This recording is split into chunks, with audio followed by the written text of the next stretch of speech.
La actualidad política de este lunes ha estado marcada por los críticos de Ciudadanos que no están de acuerdo con el veto de su partido a Pedro Sánchez y por los críticos del PSOE zamorano que no aceptan la decisión del partido de expulsar al alcalde de Toro, Tomás del Bien.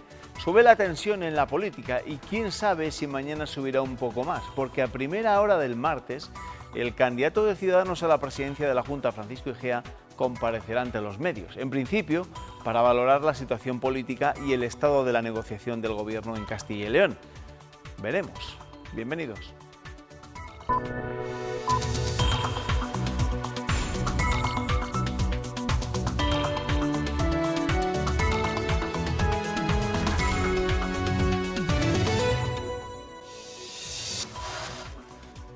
Hoy hemos elegido como protagonista de nuestra imagen del día a la vicesecretaria general del PSOE de Castilla y León, Virginia Barcones. Se ha encargado de analizar y valorar el acuerdo firmado el viernes entre PP y Ciudadanos.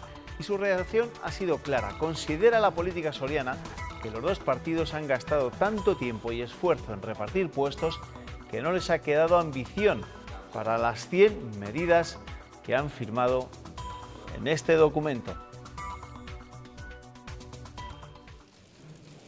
La palabra de los firmantes vale menos que los billetes del Monopoly, afirma el PSOE, que le recuerda a Igea. Sus votantes no le votaron para esto. En general es poco ambicioso, pero a los socialistas lo que más les decepciona es este punto. Este es un insulto al trabajo de los miles de expertos que llevan años trabajando. Este es el nivel del acuerdo que ha suscrito el Partido Popular y Ciudadanos. Ante el principal problema de nuestra comunidad, otro comité de expertos. Pero no es el único. El punto 6 propone llevar a cabo una medida a la que la ley ya obliga, lo mismo que penalizar la obra pública cuando no cumple criterios de calidad. Esto es una barbaridad. Hay una ley de contratos en nuestro país que dedica una parte muy importante a prohibir este tipo de conductas. ¿Saben a dónde hay que ir? Al juzgado, a la fiscalía. Denuncian además que estos 100 puntos se esconden la creación por lo menos de 4 nuevos chiringuitos. Evaluaremos el plan de desarrollo rural. Sí, el 25 de junio. Está convocado, como todas las comunidades autónomas y como todos los años. Mucho tiempo en repartir sillones y ninguno en por lo menos disimular que tienen algún tipo de proyecto. Y cree que Igea está jugando a la polca en este asunto con tanto mensaje enigmático en las redes. Virginia Barcones se ha referido también a la crisis que vive su partido en Zamora y advierte que contravenir las normas en la elección de diputados provinciales tiene consecuencias. Es la opinión de Barcones tras la expulsión del alcalde de Toro, Tomás del Bien, pero no es la opinión de un grupo de militantes y cargos que esta tarde han mostrado su profundo malestar en una reunión de la Ejecutiva Provincial del partido y piden la dimisión de Antidio Fagúndez. Este es el momento de máxima tensión.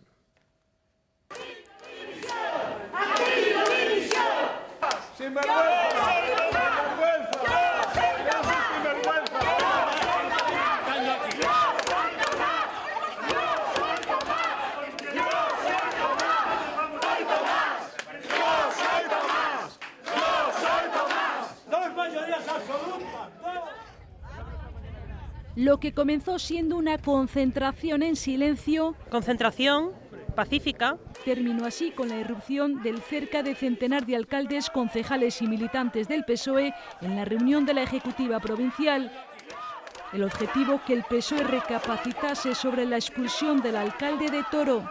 Queremos que a Tomás del Bien se le admita lo que realmente ha ganado. Ha salido elegido por los simpatizantes y militantes, de Toro, y es el diputado que tenemos en Toro. Nos ha comunicado la Comisión Ejecutiva Federal su expulsión del Partido Socialista por los motivos acaecidos. Así ha confirmado el secretario general del PSOE la expulsión del alcalde de Toro. Antidio Fagúndez además ha dicho que está convencido de que hay intenciones de que el Partido Socialista no gobierne la Diputación Provincial. Como ya pasó con Antorrena en su momento, intentar torpedear al Partido Socialista en este momento tan importante. Yo creo que ahora mismo hay una voluntad de poder llegar a tener un cambio en la Diputación y puede ser que el objetivo sea otro. Una crisis que el PSOE de Zamora afronta en plenas negociaciones por la Diputación Provincial, que día a día se complica. Pero el partido que se ha llevado hoy el premio gordo por sus líos internos ha sido Ciudadanos. El malestar entre algunos dirigentes nacionales por la negativa a apoyar la investidura de Sánchez se ha traducido hoy en dimisiones. Las más relevantes, las del diputado Toni Roldán y las del eurodiputado Javier Nart. Francisco Igea y Luis Garicano no han dimitido, pero también se han pronunciado a favor de negociar con el PSOE. La ejecutiva de Ciudadanos atraviesa sus primeras grandes disensiones por su negativa a facilitar la investidura de Pedro Sánchez. Si bien la mayoría de la dirección secunda esa propuesta, 4 de sus miembros han votado a favor de negociar con el PSOE, entre ellos el candidato a la presidencia de la Junta de Castilla y León, Francisco Igea, y el eurodiputado Luis Garicano. Son los dos que han respaldado en redes sociales a Toni Roldán, que abandona el partido y su escaño en el Congreso por sus discrepancias con la política de pactos. Los costes para España de la estrategia elegida por Ciudadanos son demasiado altos. ¿Cómo vamos a superar la dinámica de confrontación de rojos y azules que vinimos a combatir si nos convertimos en azules? La formación naranja asegura que solo tiene buenas palabras para Roldán, pero le recuerdan que él votó a favor de una estrategia que dicen que no van a cambiar. Que fue el criterio que incluso también Toni Roldán aprobó en la ejecutiva. Ciudadanos ha cambiado, ha crecido, ha incorporado gente, ahora somos un partido de gobierno, antes no lo estábamos. La de Roldán no ha sido la única baja. El eurodiputado Javier Nart ha abandonado la ejecutiva de Ciudadanos por los mismos motivos, aunque sí que mantendrá su acta en el Parlamento Europeo. También ha presentado su renuncia Juan Vázquez, el candidato de la formación naranja a la presidencia de Asturias. El veto a Sánchez provoca, ya lo ven, fisuras en Ciudadanos y al líder socialista se le complica la investidura. Este lunes se ha reunido con Pablo Casado, un encuentro que no estaba anunciado y donde el líder del PP le ha vuelto a negar la abstención. Pablo Iglesias, por su parte, insiste en un gobierno conjunto con el PSOE y pide más discreción. En la Moncloa, sin cámaras y sin ningún tipo de convocatoria previa. Así ha sido el encuentro este lunes de Pedro Sánchez y Pablo Casado. Una reunión a petición del presidente del gobierno en funciones, donde el líder popular le ha vuelto a decir que el PP votará en contra de su investidura. También Albert Rivera ha sido llamado para un encuentro similar, pero el presidente de Ciudadanos lo ha rechazado porque dice, ya dejó claro que no cambiaría su negativa a Sánchez. Si no quieren ayudar, que no ayuden, pero que no bloqueen la marcha del país. Con estas palabras ha respondido el PSOE, que pese a todo no tira la toalla con el PP y especialmente con Ciudadanos, a quien los socialistas preguntan. ¿Cuántos Manuel Valls, cuántos Toni Roldán, cuántos Javier Nart y cuántos desmentidos de Macron hacen falta para que recapacite? Mensaje también para Podemos. El PSOE sigue rechazando un gobierno de coalición. Así que hablemos de políticas y no de nombres. Y Pablo Iglesias responde así. No es responsable plantear una partida de ping-pong en los medios de comunicación cuando lo que se está jugando en nuestro país es un gobierno. Palabras con las que el líder de Podemos le pide a Sánchez que sea más discreto. Pues ya ven cómo viene este lunes en lo que es la actualidad política, cargada de información, cargada de actualidad, y vamos a seguir abordando la situación política en el conjunto del país y también en nuestra comunidad con una de las diputadas más jóvenes en el Congreso. Es diputada del PSOE por la provincia de León, Andrea Fernández. ¿Qué tal? Bienvenida, muy buenas noches. Hola, muy bien, muchas gracias. Bueno, antes de conocerlo un poco más en profundidad, sí que le quiero preguntar por cómo está viendo esta situación. Claro, yo no sé si usted sabe cuándo va a tener que volver al Congreso de los Diputados para votar en la primera sesión de investidura de Pedro Sánchez. Bueno, pues es una información que de momento desconocemos, no sabemos exactamente cuándo se va a producir esa sesión de investidura y yo como diputada pues lo estoy viviendo un poco como el resto de la ciudadanía, ¿no? Con expectación y bueno, pues a ver qué pasa con esos pactos y esos acuerdos. Y como diputada rasa, ¿usted qué cree que va a pasar? ¿Qué puede pasar? Hombre, yo espero que lleguemos a un acuerdo y que Pedro Sánchez pueda ser presidente del Gobierno cuanto antes, sobre todo por una cuestión fundamental y es el hecho de empezar a trabajar, ¿no? Que yo creo que es lo que necesita este país y bueno, pues en eso es en lo que tenemos que estar. Entonces espero que todas las fuerzas políticas sean responsables y permitan ser a Pedro Sánchez presidente del Gobierno cuanto antes. Pero un acuerdo más con Unidos Podemos, cosa que parece que se estaba complicando por las declaraciones que hemos escuchado últimamente, o un acuerdo más pensando en Ciudadanos, en una posible abstención de Ciudadanos, viendo también lo que ha ocurrido hoy en Ciudadanos, ¿no?, con varias dimisiones de algunos de sus cargos más representativos? Hombre, yo creo que todo lo que está sucediendo hoy refuerza la tesis de que es una cuestión de responsabilidad para los grupos políticos que no son el PSOE permitir que Pedro Sánchez sea presidente del Gobierno. Yo no quiero entrar a valorar si debemos pactar con Ciudadanos o con Podemos o con el PP, negociar abstenciones o apoyos, sino que creo que son ellos quienes en un ejercicio de responsabilidad tienen que permitir que la fuerza más votada con mucha diferencia tenga ese gobierno y que se permita cuanto antes por una cuestión de responsabilidad, porque creo que el país lo necesita y que es una cuestión de responsabilidad de Estado. Ya no es una cuestión de intereses partidistas, sino de responsabilidad de Estado. Y eso es lo que a mí me gustaría ver por parte de los grupos políticos que no son el Partido Socialista. ¿Cree que Ciudadanos y el Partido Popular deberían abstenerse en la sesión de investidura? Sí, creo que deberían hacerlo, creo que ellos lo exigieron en la anterior legislatura y creo que deberían ser consecuentes con lo que defendieron en aquel momento y deberían permitir, insisto, que la fuerza más votada esté en el Gobierno cuanto antes y que nos permitan ponernos a todos a trabajar por este país, que es lo que verdaderamente es necesario, no tanto protagonismo y tanto interés por los asientos, por los vetos, sino dedicarnos a trabajar. Sobre todo desde el Partido Popular, y esta mañana hemos conocido que se ha reunido Pedro Sánchez con Pablo Casado, le han vuelto a recordar a Pedro Sánchez que fue él el que defensor claro del no es no y que en ningún momento era partidario de la abstención del Partido Socialista.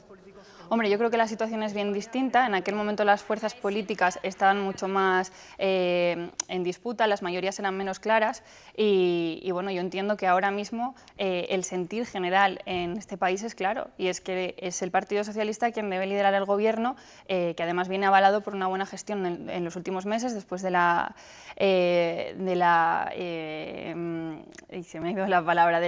moción de censura, perdón, y bueno, creo que ese trabajo ha avalado al PSOE y que es quien debe liderar ese gobierno sin ambajes. ¿Cree o teme que la repetición de las elecciones está más cerca? Yo sinceramente pienso que no. Creo que al final los políticos que se encuentran representados en el Congreso de los Diputados serán responsables y que no le van a hacer eso a este país. Desde luego que sería un ejercicio atroz de irresponsabilidad y creo que no, que al final entraremos todos en razón y llegaremos a un acuerdo que permita la gobernabilidad de este país. Eso espero y eso creo y en eso confío, desde luego. Le quiero preguntar por más asuntos de actualidad, porque de la política volveremos más adelante y de los pasos que se pueden dar a partir de ahora, pero hay una noticia reciente que hemos conocido el pasado viernes, esa sentencia del Supremo sobre La Manada, considerando que lo que pasó en Pamplona no fue abuso sexual, sino que fue violación. ¿Usted cómo lo valora? Bueno, yo creo que de momento lo que conocemos de esa sentencia es el fallo y es la condena a la que se enfrentan los 5 acusados ya condenados y bueno, creo que es importante que tengamos en primer lugar acceso a esa sentencia, que se pueda leer reposadamente y que se pueda analizar. No obstante, creo que esta sentencia viene a confirmar el criterio que ya se venía siguiendo el Tribunal Supremo en cuanto a la diferenciación entre violación y agresión sexual. Me parece una buena noticia porque entiendo que el Tribunal Supremo ha sido coherente y bueno, pues es una condena que además no creo que la presión social haya influido en esa sentencia, porque yo soy una firme defensora de la independencia del Poder Judicial y no creo que haya sido así. Yo confío mucho en el sistema judicial español, creo que la presión social no ha influido, pero desde luego, a colación de todo lo que ha pasado, es una sentencia en cierta medida que va a ser referente, ¿no? Siempre y que bueno, que es una sentencia que yo creo que será justa. Insisto, no la he leído, pero creo que será justa. Sí, no, todavía se ha publicado, evidentemente, para conocer un poco los fundamentos de la sentencia, pero es verdad, por eso lo he preguntado, por la presión social, porque ha habido grupos políticos, Podemos, que ha dicho claramente que ha sido la presión de la calle, la presión de las feministas, la que ha llevado al Supremo a dictaminar esta sentencia. Bueno, yo soy feminista y lo digo claramente, pero desde luego que me han parecido unas declaraciones desafortunadas, porque yo entiendo que la independencia judicial debe actuar siempre y deben ser los jueces quienes, de acuerdo a las leyes y a la doctrina, impongan las sentencias. No debe ser la presión social, porque eso precisamente es lo que caracteriza al Estado de Derecho en el que vivimos y, sobre todo, que garantiza que todos tengamos acceso a un procedimiento justo en caso de que nos veamos involucrados en un procedimiento penal. Y, desde luego, que los miembros, en este caso de la llamada manada, no son menos que el resto y eso debe seguir siendo así. O sea que me parecen unas declaraciones desafortunadas. La presión social, la indignación social, mejor dicho, que generó este caso me parece que es importante, sobre todo porque habla de la concienciación social de un país que sin duda es feminista, pero creo que el sistema judicial debe ser independiente y no debe ceder a ningún tipo de presión, porque hoy esa presión, entre comillas, puede ser favorecedora para el movimiento feminista, pero ¿y qué pasa si mañana es la extrema derecha la que se manifiesta para acabar con una ley que defiende o protege la igualdad entre hombres y mujeres? Entonces, ¿deberíamos ceder también a esa presión? Yo creo que no, que la independencia y pues ese cuidado por las leyes, ese respeto por los poderes debe prevalecer siempre. Y después de conocer esta sentencia y a la espera de que la conozcamos al completo, ¿considera que hay que modificar el Código Penal en este tipo de delitos, tal y como se pedía también en ese tipo de manifestaciones, o ya hemos visto que el Código Penal puede ser lo suficientemente duro con este tipo de agresiones? Hombre, yo creo que es una cuestión que debatiremos previsiblemente en la próxima legislatura en cuanto tengamos un gobierno y podamos trabajar en comisiones y demás. Yo personalmente considero que nuestra legislación penal a día de hoy es garantista y que tenemos un sistema judicial y sobre todo un bagaje doctrinal a nivel jurídico que bueno, como hemos visto, pues las sentencias pues están ahí y la protección a cualquier víctima es evidente. Tenemos un sistema judicial férreo y serio. Yo personalmente abogo más por una formación más en cuestiones de género en la carrera judicial y bueno, pues no sé si sería oportuno algún tipo de reforma. Yo creo que hay que valorarlo con mucha calma y verlo pues eso, con calma y desde el sosiego, y hacer un análisis serio y riguroso de la realidad de la legislación penal. Pero bueno, yo a priori no considero que sea necesariamente urgente una reforma del Código Penal. Le preguntaba por este asunto porque en una de sus primeras entrevistas, recién elegida diputada, usted vino a decir que detrás de la manada o de las manadas que han podido surgir últimamente en nuestro país está la falta de regulación de la pornografía, y abogaba precisamente en esa entrevista por regularla. ¿En qué sentido? Pues yo creo que es un tema que se debe abordar con calma y en profundidad, porque es una cuestión que está de actualidad y que es lo suficientemente compleja como para que esté sometida a un debate y a un intercambio de ideas. O sea, con esto quiero decir que no tengo que ser yo quien dé la receta mágica, ¿no? Pero a priori me parece fundamental que el acceso a menores de edad a la pornografía esté limitado y esté restringido, porque sí que creo que la pornografía mayoritaria que se consume en Internet es una pornografía de contenido violento y vejatorio hacia las mujeres, y eso creo que desde luego que educa sexualmente de una forma muy negativa y además pues que inculca valores muy relacionados con el machismo y con la desigualdad. Entonces creo que es una cuestión que debe saltar al debate público. Ya no entro ya en qué tipo de legislación o cuál es la fórmula, pero sí creo que es un debate que tiene que estar ahí y que tiene que estar en agenda y que debemos tratar desde la política y desde las leyes, por supuesto. ¿Hay falta de coraje desde la clase política para abordar este tipo de asuntos tan espinosos como puede ser la pornografía, como puede ser el de la prostitución? Yo creo que son cuestiones muy controvertidas y que desde luego que generan debate, pero personalmente creo que la postura de mi partido está muy clara. En cuanto a la prostitución y a la pornografía, el PSOE tiene un posicionamiento claramente feminista. Entonces, bueno, yo creo que no hay falta de coraje y desde luego yo soy miembro de esa, entre comillas, clase política y he dicho lo que he dicho y bueno, creo que es sano que debatamos, que hablemos y que demos un paso más adelante en materia de igualdad de género. Les decía al principio de la entrevista que Andrea Fernández es una de las diputadas más jóvenes de la actual legislatura en el Congreso de los Diputados. Es seguro la diputada más joven del Partido Socialista. ¿Desde cuándo lleva usted en política? Pues es mi primera vez con un cargo público. No tengo una carrera política ni un bagaje muy largo. Tampoco he participado orgánicamente. O sea, que no viene del aparato del partido. No, para nada. Desde luego que no. Ni he sido un miembro activo en las Juventudes Socialistas desde joven. Mi andadura política se inició hace escaso un año a nivel provincial y bueno, como cargo público, pues es la primera vez que ostento un cargo público. ¿Y qué ha visto en la política? Se lo pregunto porque en los últimos tiempos no está demasiado bien vista por parte de los ciudadanos. Hombre, yo creo que la política es pues la rama del conocimiento, de la profesionalidad, que es más bonita, ¿no? Porque al fin y al cabo es ponerte al servicio de la gente y trabajar por un proyecto que crees que es justo y necesario. Entonces, bueno, yo creo que es algo muy vocacional en mí y desde luego que tengo mucha vocación de servicio público y todo lo que pueda servir, que yo pueda aportar para mejorar y para hacer avanzar la sociedad desde una ideología progresista y socialdemócrata, pues oye, siempre es un lujo y para mí es una ilusión enorme. ¿Qué cree que puede hacer desde Madrid feliz desde el Congreso de los Diputados por la provincia por la que usted ha sido elegida, por León. Pues yo creo que nuestras líneas de trabajo tienen que ir retomar un poco pues esas líneas de trabajo que se perdieron hace 8 años, pues proyectos muy interesantes y que venían a recuperar un poco, a reactivar León y a luchar contra la despoblación, ¿no? Como puede ser pues, recuperar el verdadero espíritu con el que se creó el INCIBE, seguir impulsando esa ciudad del mayor, la Ciudén, para buscar alternativas en el Bierzo a la descarbonización. Creo que ese tipo de medidas, que son verdaderamente innovadoras y que ayudan a fijar población, a crear puestos de empleo de calidad, tanto directamente como indirectamente, pues deben ser un poco nuestras ambiciones como diputados, y si efectivamente finalmente estamos en el gobierno, pues un poco nuestras exigencias y nuestras reivindicaciones. Entonces en esa línea trabajaremos, y sobre todo pues también en nuestra mente está centrarnos mucho en materia de despoblación, ¿no? Porque yo creo que es una de las problemáticas más graves a las que nos enfrentamos en la provincia de León. Veíamos hace unos instantes unas imágenes de Luis Tudanca, el líder regional del Partido Socialista, la noche en la que ganaba las elecciones autonómicas el pasado 26 de mayo. ¿Cómo ve usted la política regional después de lo que ocurrió la semana pasada, cuando el viernes PP y Ciudadanos firmaron ese acuerdo de gobierno?